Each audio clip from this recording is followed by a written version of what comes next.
Hi, Roger Lewis again. Often when you're researching something, you'll actually find stuff which is kind of relevant, but not actually specifically relevant.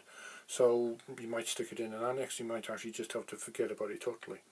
That's what I come across with something when I was researching this second time round. Now, I love wind turbines. Where I grew up in mid-Wales, my uncle has a hill about a mile and a half from where I used to live, from where I was brought up. You go to the top of that hill, you can see in a 360-degree sweep on an average day 5 wind farms on the horizon.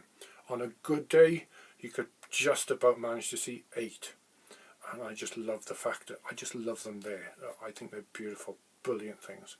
Anyway, if you actually have a look at how wind farms are actually set up, there's always a greater distance to the actual next wind turbine. That, as far as I'm aware, is so that the actual disrupted flow from the actual turbines can regulate itself again, so it actually becomes smooth flow for before it actually reaches the next turbine.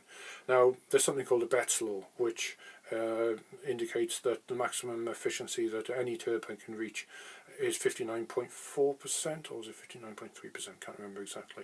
But anything beyond that can't theoretically exist. Otherwise, if it would just be like a hitting a brick wall, effectively. So there'll always be flow coming from the actual back of the wind turbine. Now, that's not to say that you can't actually stick another turbine in the actual space in between there. It just means that you wouldn't actually get 100% of the actual airflow, like if you actually put it at that greater distance. In here, you'd actually get 100 minus 59.4, which would be the maximum you could achieve would be 41% or 41.4%.